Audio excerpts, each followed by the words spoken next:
नमस्कार विद्यार्थी मित्रांनो, आज आपण इतिहासाचे दुसरे प्रकरण इतिहास लेखन आणि भारतीय परंपरा अभ्यासणार आहोत. मुलांनो, इतिहास लेखनातील पाश्चात्य परंपरेचा अभ्यास आपण केला.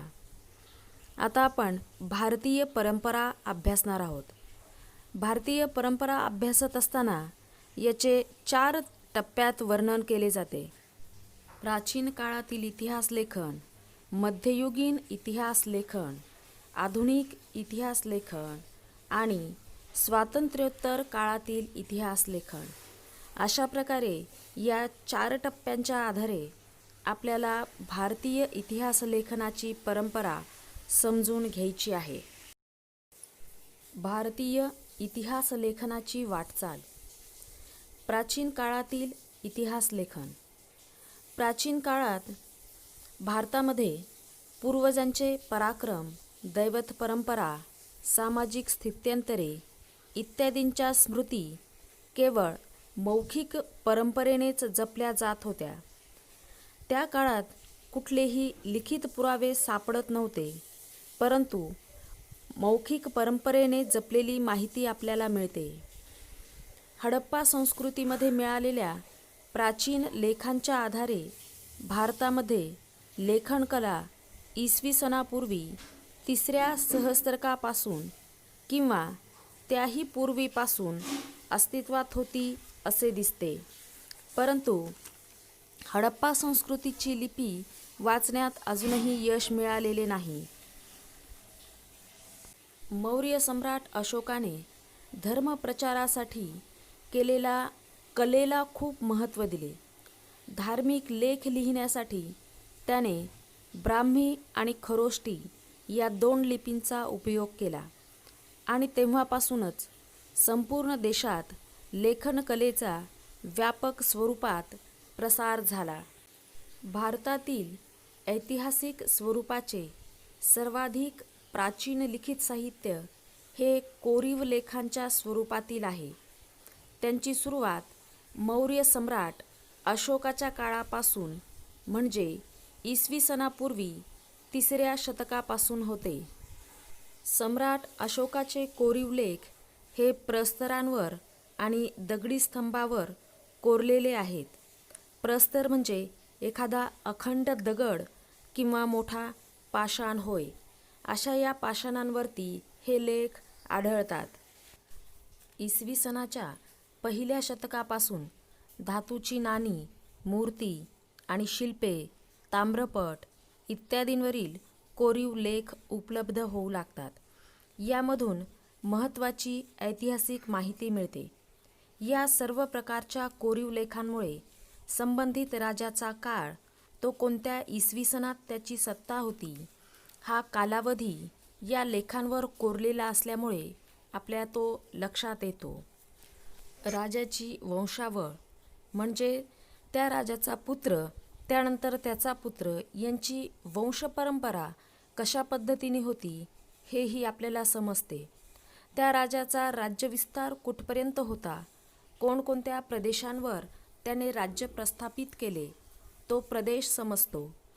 त्याचबरोबर त्या काळातील सामाजिक रचना, हवामान, राजकीय घडामोडी कशा पद्धतीने घडल्या, शासन व्यवस्था कशी होती, दुष्काळ, नैसर्गिक आपत्ती यासारख्या विविध बाबींची माहिती या पुराव्यांच्या आधारे आपणास अभ्यासास मिळते. प्राचीन काळात उपलब्ध झालेली लिखित साधने. प्राचीन भारतीय साहित्यामध्ये रामायण, महाभारत ही महाकाव्ये, पुराणे, जैन आणि बौद्ध ग्रंथ, धर्मग्रंथांशिवाय ग्रंथकारांनी लिहिलेले ऐतिहासिक स्वरूपाचे साहित्य तसेच परकीय प्रवाशांची प्रवासवर्णने ही इतिहासाची महत्त्वाची लिखित साधने मानली जातात. मग या प्राचीन लिखित साधनांमधून आपणाला कोणती महत्त्वाची माहिती पाहावयास मिळते ती पहा. प्राचीन काळातील राजांची चरित्रे तसेच राजघराण्यांचे इतिहास सांगणारे लेखन हे भारतीय इतिहास लेखनाच्या वाटचालीतील महत्त्वाचे टप्पे आहेत. इसवी सनाच्या 7व्या शतकात बाणभट्ट या कवीने लिहिलेले हर्षचरित हे संस्कृत काव्य ऐतिहासिक चरित्र ग्रंथाच्या स्वरूपाचे आहे. त्यामध्ये तत्कालीन सामाजिक, आर्थिक, राजकीय, धार्मिक आणि सांस्कृतिक जीवनाचे व वास्तववादी चित्रण केलेले आहे. यानंतर आपण पाहणार आहोत मध्ययुगीन काळातील इतिहास लेखन. इसवी सनाच्या 12व्या शतकात कल्हण यांनी लिहिलेला राजतरंगिणी हा काश्मीरच्या इतिहासावरील ग्रंथ आहे. इतिहास लेखन शास्त्रशुद्ध कसे असावे याच्या आधुनिक संकल्पनेशी हा ग्रंथ जवळचे नाते सांगतो. त्यामध्ये अनेक कोरीव लेख, नाणी, प्राचीन वास्तूंचे अवशेष, राजकुलांच्या अधिकृत नोंदी आणि स्थानिक परंपरा अशा अनेक साधनांचा चिकित्सक अभ्यास करून आपण हा ग्रंथ रचला असल्याचा उल्लेख कल्हण यांनी केला आहे. कल्हण यांनी संस्कृत भाषेत लिहिलेल्या राजतरंगिणी या ग्रंथात एकूण 4377 श्लोक आहेत.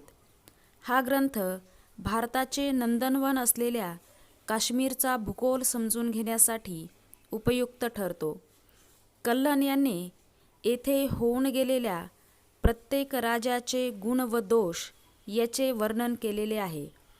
महाभारतातील पहिल्या गोनर्द राजापासून 11व्या शतकातल्या हर्ष राजापर्यंत सुमारे 4000 वर्षापर्यंतचा काश्मीरचा इतिहास या ग्रंथात वाचायला मिळतो. काश्मीरच्या वास्तववादी इतिहास लेखनामुळेच राजतरंगिणी हा ग्रंथ प्राचीन भारतीय इतिहासाच्या साधनातील एक महत्त्वाचा ग्रंथ मानला जातो. यानंतरचे इतिहासकार आहेत झियाउद्दीन बर्नी. मध्ययुगीन भारतामध्ये मुस्लिम राज्यकर्त्यांच्या दरबारातील इतिहासकारांच्या लेखनावर अरबी आणि फारसी इतिहास लेखनाच्या परंपरेचा प्रभाव असलेला दिसतो. मध्ययुगीन मुस्लिम इतिहासकारांमध्ये झियाउद्दीन बर्नी हा एक महत्त्वाचा इतिहासकार होता. त्याच्या लेखनात फिरोजशाहीला खूप महत्त्व होते.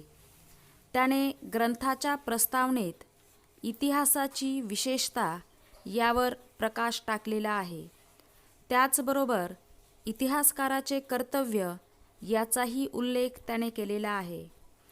तारीखी फिरोजशाही या त्याच्या ग्रंथात त्याने इतिहास लेखनाचा हेतू स्पष्ट केला आहे.